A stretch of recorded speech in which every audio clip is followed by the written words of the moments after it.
And welcome to another Mark Bishop Show. You know, at times the climate crisis may seem insurmountable. As emissions targets are set, then missed, then set again, some are left wondering if anything can tip the scales. You add pollution, deforestation, and species loss to the list of environmental problems, and the outlook for life on our planet becomes even more ominous. With its transformative capabilities, generative AI can analyze environmental data in an instant, uncovering patterns that lead to game-changing insights. It can offer solutions to stubborn problems across the sustainability spectrum, and if used strategically, generative AI could help companies achieve sustainability aspirations at scale.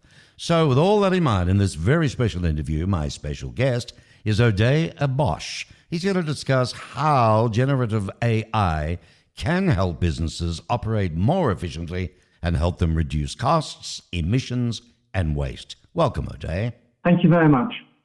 Hello. Well, you're a global sustainability leader with IBM Consulting.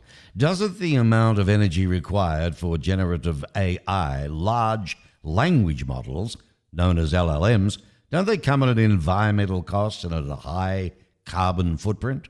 But thanks for the question. So, in short, Gen AI has a tremendous opportunity to help all of us make different decisions, better decisions, faster decisions to address some of the crises that you were describing.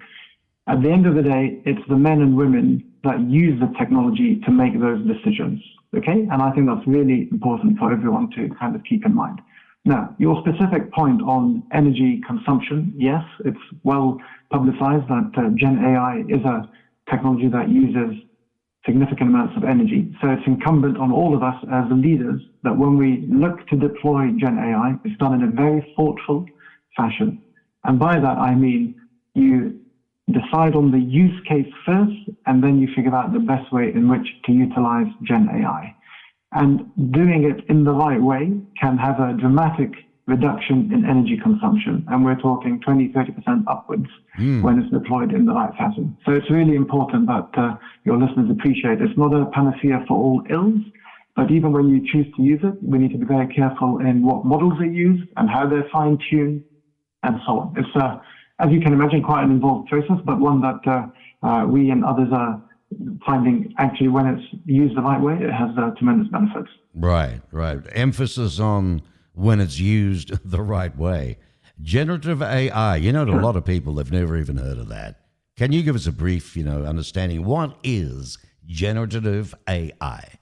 So it's a technology, as I was saying earlier, and it's a technology that takes traditional artificial intelligence, which has been around for many years, okay, to the next level, okay? So traditional artificial intelligence is used today in all sorts of daily activities. Frankly, most people may not even notice that AI, artificial intelligence, is being used when you call center,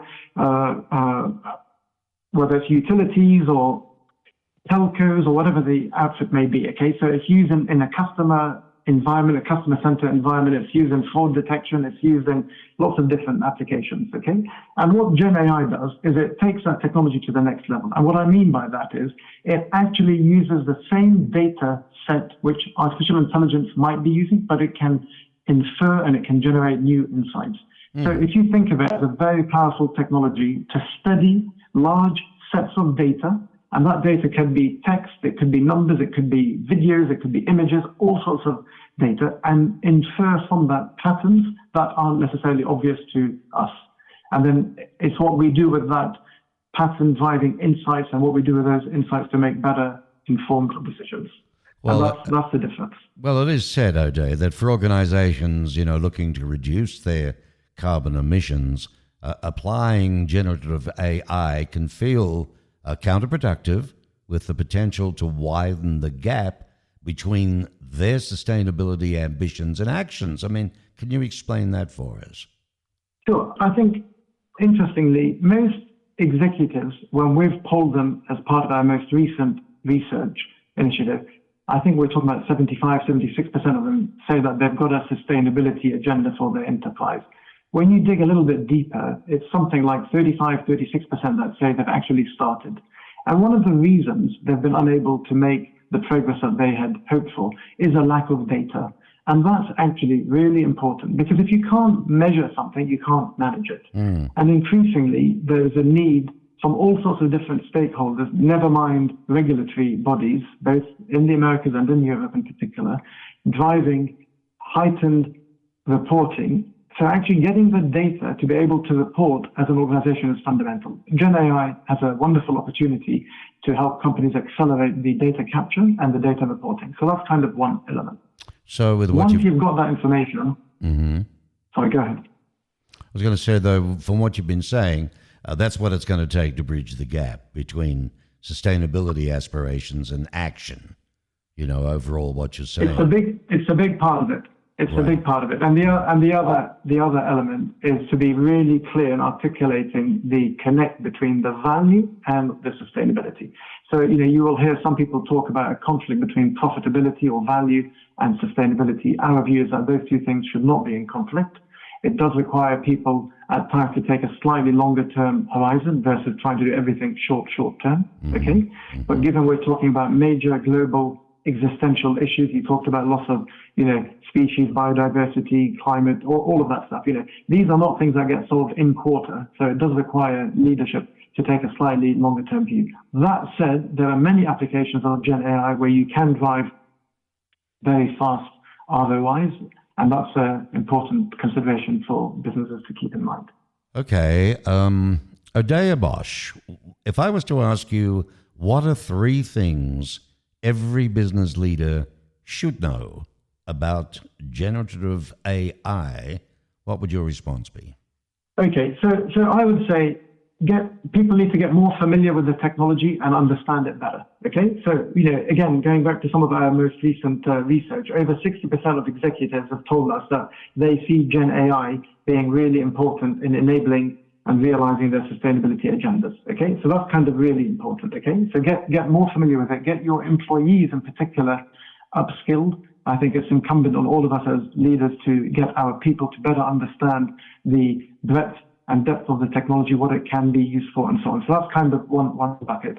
The second one, I would say, is really all around actually appreciating that this is a team sport. This is not something that is, you know, it's not one person that sits on the board who's been given a title of Chief Sustainability Officer and then the board feel that the job is done. Okay, this is something much broader. Okay, and it requires people not just within the enterprise but actually outside of the enterprise collaborating. You know, we've just spent several days at COP28 in Dubai, and the whole theme of collaboration across enterprises and, frankly, between public and private is very, very clear and loud, and one that we support wholeheartedly. And then the third one is just being very realistic about when you deploy it and understand how you minimize the energy requirements. You talked about earlier, you know, it is an energy-intensive technology, and therefore how it's deployed and how it's architected is very important. And I think people in leadership roles need to get a better understanding of how you minimize the energy requirements across each of the compute, the network, the storage stage. And there are tools and techniques out there that people can deploy that make a significant impact in reducing data center emissions and energy consumption. Yeah, well, all that's important, isn't it, when it comes to weather patterns, energy grids, usage trends to predict and adjust energy distribution in real time.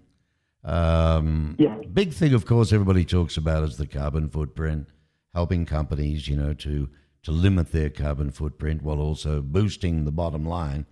It looks like a lot's come out of this COP conference. You were there. Must have been rather exciting for you.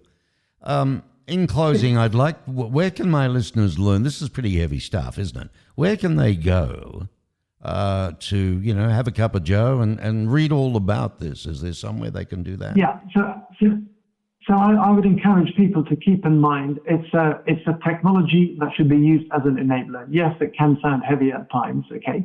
But if you just keep that in mind, it's there to help us make better, faster decisions, helping organizations get more productive, okay? That's kind of what it's there for. Now, in terms of learning more, I'd encourage your listeners to go to our website, so IBM/IBV, Institute for Business Value. You'll see a number of our most recent papers on sustainability specifically published there, alongside a whole range of other topics as well. And there'll be contact details there as well. Fabulous. Great stuff. Interesting. Very interesting. Oday Abbosh, the global sustainability leader for IBM Consulting. Thank you for your time today on my show. Thank you very much. Cheers, and bye-bye.